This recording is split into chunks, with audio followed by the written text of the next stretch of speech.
Bismillahirrahmanirrahim. Assalamualaikum warahmatullahi wabarakatuh. Apa kabar? Sohibillah di rumah, mudah-mudahan selalu dalam keadaan sehat ya. Karena masih dalam keadaan pandemi gini nih, saya bertugas mengingatkan Sohibillah di rumah semua untuk tetap menjaga protokol kesehatan, menjaga jarak, mencuci tangan, dan memakai masker. Dan juga jangan lupa protokol yang harus kita maksimalkan juga, ikhtiar langitnya dong. Ada protokol sedekah, protokol doa, dan protokol istighfar. Nah, kembali bersama saya Gian di acara Ngobrol-Ngobrol Bermanfaat yang akan kembali mengupas banyak hal terkait banyak perkara keislaman, terkait kepemudaan, dan juga lifestyle. Dan insya Allah, seperti biasa kita akan ditemani oleh banyak sekali pemateri-pemateri yang luar biasa yang akan membagikan banyak tips, banyak ilmunya kepada kita semua. Nah, alhamdulillah, Sohibillah di rumah semua, kita kembali bersama dengan Bapak Haji Yunus. Gimana Pak? Sehat? Alhamdulillah. Alhamdulillah. Sehat. Alhamdulillah Pak. Siap. Alhamdulillah ya. Mantap teman-teman semua. Nah, kemarin nih Pak, karena waktu itu kita sempat bahas yang pendidikan dalam Islam. Iya. Nah, ternyata banyak juga permintaan ternyata Pak dari Sohibillah di rumah terkait pengen lebih dalam lagi ngebahas tentang adab dalam menuntut ilmu. Iya. Karena kan kemarin juga kita udah bahas sebenarnya, cuman baru sedikit banget ya Pak ya. Nah, hari ini insya Allah kita akan lebih lanjut lagi gali dari Bapak Yunus ini terkait adab dalam menuntut ilmu. Nah, langsung aja teman-teman, kita gali tanya-tanya ke Pak Yunus, mumpung ada juga beliau di sini. Nah, pertama nih Pak, kan kemarin kita juga udah tahu akhlak. Kalau akhlak mah kan lebih ke respon spontan ya kemarin ya, ya Pak. Betul. Nah, kadang juga suka disandingkan nih antara adab dan akhlak. Iya. Nah, bisa diceritain dulu nggak Pak bedanya adab dan akhlak ini? Pengertiannya gitu Pak ya? Iya. Jadi kalau akhlak itu ya adalah kalau bahasa umumnya itu karakter ya. Karakter, ya. Karakter yang sudah terbentuk dalam diri seseorang. Oke. Nah, adab ini merupakan tata nilai gitu, sopan santun semacam begitu. Itu adab-adab yang merupakan perilaku-perilaku yang sepantasnya gitu ya, yang menjadi tata nilai itu sendiri gitu. Kalau akhlak atau karakter itu ya yang sudah membentuk dalam dirinya, yang sudah kebiasaan-kebiasaan dari kecil mungkin ya, adab-adab yang sering dilakukan itu sehingga menjadi karakter dalam dirinya. Ya, sudah gitu. Terbawa mungkin ya. Sudah terbawa itu dalam nilai-nilai dalam masyarakat, budaya di lingkungannya. Itulah yang membentuk bagaimana akhlaknya, bagaimana perilakunya, karakternya ya. Jadi itu tidak bisa dimanipulasi ya. Ya mungkin kalau kita saat berbicara begini kita masih banyak mencoba untuk memanipulasinya. Tapi ketika sudah kenal di lingkungan masyarakat, nah itu akan kerasa ya. Kita ketika awal mula kita kenal dengan seseorang, kita masih menjaga tuh, jaim ya, jaga image. Nah itu, jadi seolah-olah ya itulah karakter kita, tapi sebenarnya tidak demikian. Karakter itu tadi, begitu misalnya ada barang jatuh, nah ketika ada spontanitas keluar dari mulutnya, dari perilakunya. Kalau misalnya kesandung bilangnya astagfirullah, berarti itu akhlaknya Pak? Ya itulah kalau yang keluarnya. Tapi kalau keluarnya kebun binatang, nah begitulah akhlak sesungguhnya. Karena akhlak itu tidak bisa dimanipulasi. Jadi terpengaruh juga oleh pendidikan di rumah mungkin ya Pak? Oh ya, sangat berpengaruh. Pendidikan di rumah, di lingkungannya, sekolahnya, itu akan sangat membentuk perilaku atau karakter seseorang ya. Dimana kalau lingkungannya mendukung untuk ke arah yang baik, insya Allah akhlaknya akan baik gitu. Nah, kalau adab Pak, tadi kan tata nilai nih. Nah, apakah adab juga, mungkin Sohibillah di rumah juga penasaran, apakah juga bisa dilatih atau gimana Pak kalau adab? Iya, adab itu bisa dilatih. Seperti adab itu kan sesuatu yang kita yakini ya, norma-norma di masyarakat yang menjadi kesepakatan ya. Oh, ini adab atau perilaku yang harus dilakukan. Nah, ini kita akan bisa melaksanakan itu kalau tahu ilmunya. Kalau bertamu adab-adabnya seperti ini ya. Misalnya kalau dalam umat Islam kan bertamu tok pintu ucapkan salam, assalamualaikum warahmatullahi wabarakatuh gitu ya. Ini adab-adab yang kita sepakati atau diajarkan oleh umat Islam. Kalau di Sunda kalau lewat itu punten gitu ya. Itu inilah yang menjadi adab-adab kita dalam kehidupan kita sehari-hari. Begitu halnya dalam belajar nantinya. Bagaimana adabnya sih dalam belajar begitu. Jadi menarik ya, Sohibullah di rumah. Ternyata adab ini juga sangat penting, sangat-sangat penting sekali. Mungkin kita juga sering baca nih Pak, dulu kalau upacara tuh kan masuk di sila kedua bahkan ya Pak, kemanusiaan yang adil dan beradab gitu. Jadi adab ini juga jadi salah satu tujuan cita-cita gitu manusia Indonesia. Ya itulah yang membedakan manusia dengan makhluk yang lainnya, dengan hewan terutama ya. Kalau manusia punya adab, punya tata cara yang disepakati. Tentunya berbeda budaya, berbeda tempat, berbeda adabnya. Tapi sesungguhnya Islam sudah mengemas adab yang harus kita lakukan sehingga kita punya nilai nih ya. Sebagai pemuda tuh ya. Mengapa kita harus beradab ya? Supaya kita punya nilai yang baik gitu ya. Itu. Iya sih Pak ya. Kadang juga mungkin si adab ini nggak terlalu diperhatikan mungkin ya Pak dalam pendidikan. Mungkin kebanyakan pendidikan itu hanya membahas pengetahuan tok aja ya Pak. Tapi jarang mendidik adab ini gitu.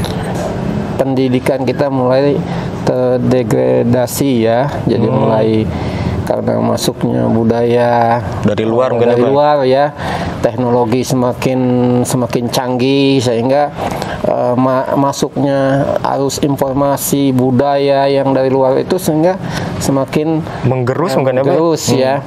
Padahal budaya timur sendiri mengajarkan adab-adab yang sudah sangat sesuai mungkin dengan Islam ya, dengan Islam dengan budaya ketimurannya gitu ya. Ya tidak apa-apa, kita terus berjuang. Siapa yang paling beradab, dialah yang paling bernilai. Begitu kuncinya. Ya kalau kita adabnya sudah mulai menghilang ya, sudah mulai degradasi.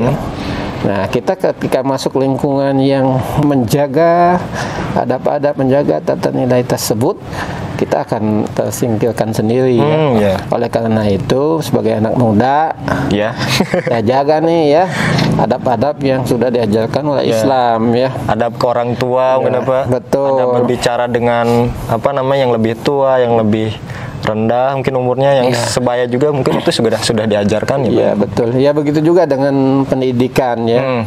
Pendidikan karena tadi ya mungkin terlalu mengejar yang namanya prestasi akademik. Menekankan ke nilai-nilai, ke angka-angka maksudnya, hasil itu harus cum laude ya. Targetnya itu cum laude saja, tapi melupakan, jarang ya Pak ya melupakan atau mengesampingkan dari adab-adab ini sendiri. Seperti kita tahui ya, di pendidikan bahkan di Australia sangat mengutamakan adab-adab ini. Gitu Pak? Iya. Bahkan di negara yang katakanlah nggak terlalu banyak umat muslimnya Pak? Iya. Mereka bagaimana mengajarkan mereka disiplin di sana ya, membudaya ngantri, ini luar biasa ya.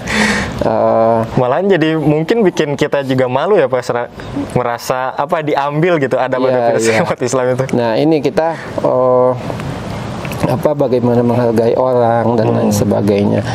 Ya mudah-mudahan ya pendidikan terutama di pesantren ini menekankan, yaitu dikedepankan bahwa adab lebih utama daripada ilmu itu sendiri.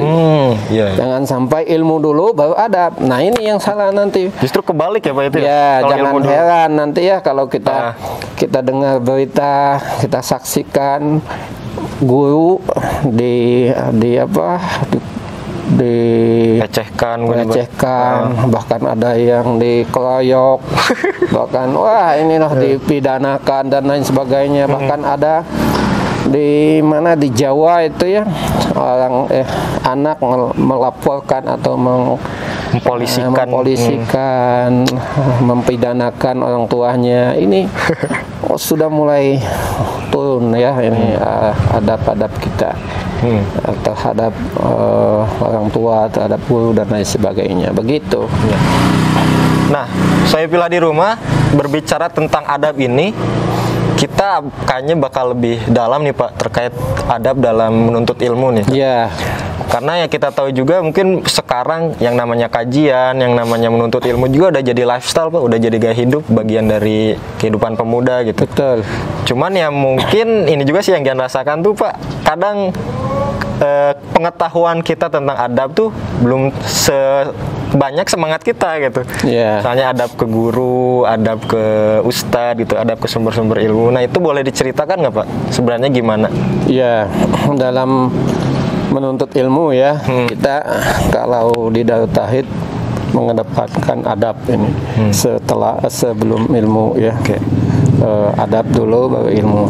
Nah, adab kita dalam menuntut ilmu juga kita harus perhatikan nih ya, agar apa? Menjalankan adab itu agar ilmu yang kita dapati, kita jalani ini, kita pelajari ini mendapatkan keberkahan. Jadi titiknya itu keberkahan itu yang dicari. Betul. Ya, nah, kalau banyak hasil ya, mungkin siapa saja bisa mengejar dengan kemampuannya, dengan kesungguhannya. Tapi keberkahan ini datangnya dari Allah. Nah, bagaimana cara mendapatkan keberkahan ini? Tentunya dengan adab-adab yang sudah ditentukan, diajarkan oleh baginda Rasulullah SAW. Nah, dengan adab itulah nanti ilmu yang kita dapati, kita pelajari itu menjadi berkah. Berkah itu ziyadatul khair, jadi bertambahnya kebaikan. Dapat ilmu walaupun sedikit, manfaatnya banyak. Oke.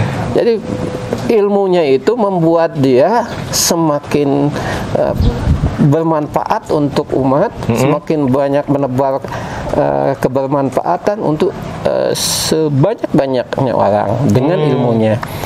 Jangan heran nanti banyak yang berilmu tapi kok malah membawa kemudaratan. Nah, itu karena itu tadi hilang keberkahannya. Keberkahannya itu nggak dapet di situ ya Pak? Nah, iya, tidak ada malah keberkahannya. Pintar tapi bukan membawa manfaat tapi kemudaratan. Atau justru misalnya ilmunya semakin banyak tapi sombongnya pun juga semakin banyak. Karena itu. Jadi adab yang pertama dalam menuntut ilmu itu adalah niat yang lurus ya. Niat yang lurus ya. Ikhlas karena Allah Subhanahu wa taala. Jadi kita harus meluruskan niat kita menuntut ilmu untuk apa nih? Apakah untuk supaya pintar saja, supaya cari bisa, kerja, supaya bisa cari kerja, supaya disebut orang cerdas atau apa? Nah, ini Rasulullah SAW sangat menekankan ini ya. Perkara niat ya, perkara niat ini luar biasa. Innama amalu biniat, amal itu tergantung daripada niat. Terus Rasulullah SAW menyampaikan bahwa tentang niat ini, barang siapa yang ingin mencari ilmu atau menuntut ilmu, niatnya harusnya karena Allah, tapi karena urusan dunia ya, harusnya kan karena Allah itu. Tapi karena urusan dunia, ingin supaya dilihat orang cerdas, disebut orang cerdas ya. Ingin dipuji orang juga ya. Ingin saya ingin mengunggulkan dengan ulama-ulama yang lain. Makanya saya belajar sebanyak-banyaknya, menuntut ilmu kemana-mana supaya saya bisa berdebat unggul dari ulama-ulama yang lain ya.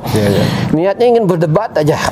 Saya bisa melawan bahwa akan menunjukkan ilmu saya lebih pintar, lebih banyak. Gitu. Bahaya sekali itu. Nah, ini bahaya sekali. Terus ingin mendapat pujian dari lawan jenis misalnya yang makhluk sekarang atau umat ya manusia. Wah, ini sangat ini ingin menyombongkan diri ya, sayalah yang paling cerdas dan lain sebagainya. Inilah yang membuat ilmu itu jadi tidak berkat. Mungkin dia dapat ilmunya, tapi kebermanfaatannya tidak ada. Bahkan kalau niatnya itu dia ancaman Rasulullah ya, dia di akhirat nanti dia menjadi penghuni neraka jahanam.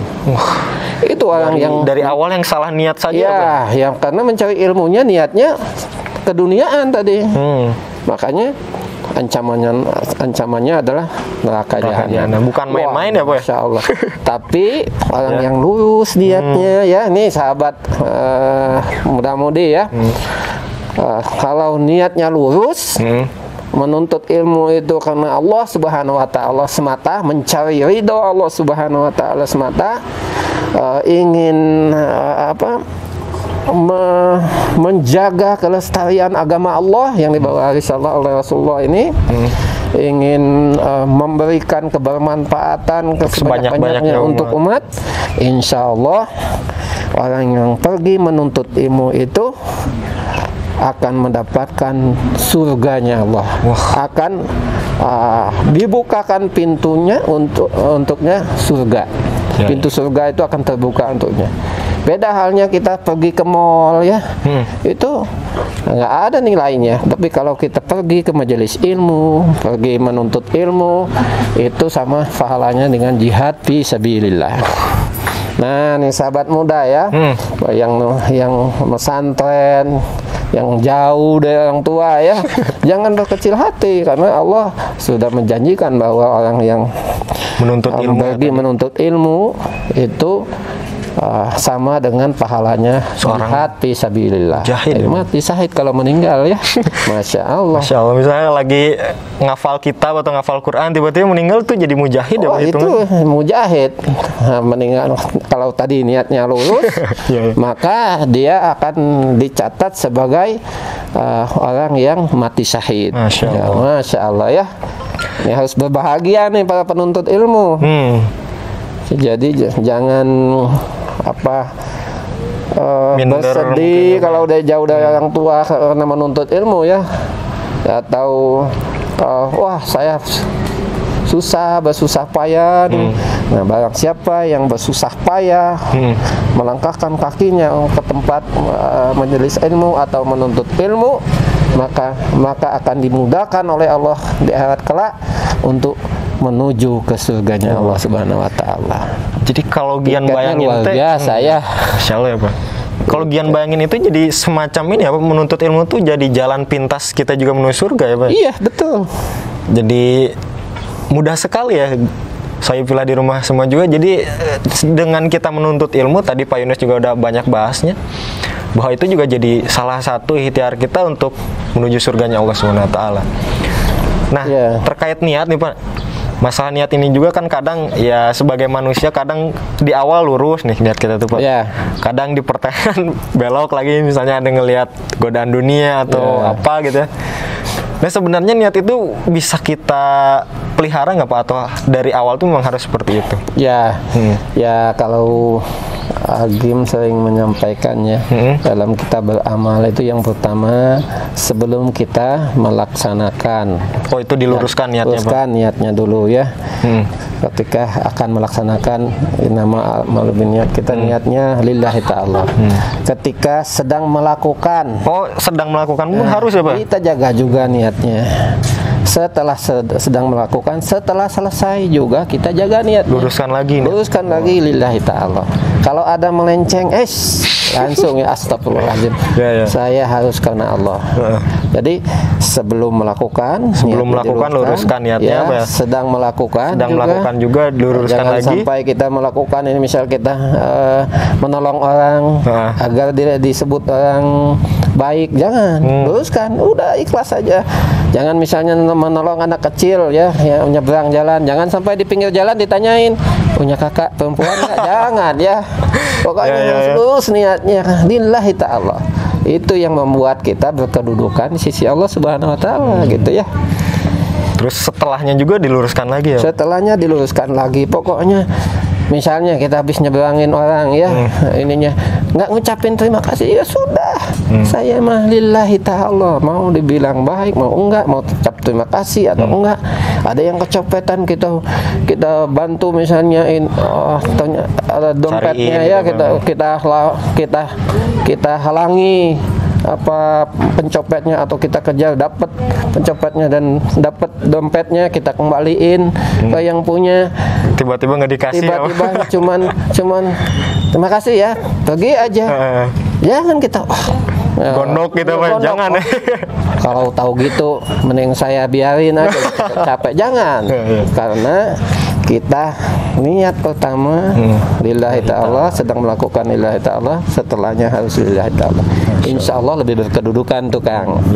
Itu sahabat muda. Jadi yang pertama niat yang lurus nih Pak, adab kita menuntut ilmu. Yang kedua kira-kira apa nih Pak yang bisa dibagikan adab menuntut ilmu ini? Ya tadi ya, yang pertama niat yang lurus. Kedua kita juga harus bisa ya memilih guru ya. Cerdas dalam memilih guru, terus cerdas memilih ilmu, teman, dan juga memiliki ketabahan dalam belajar.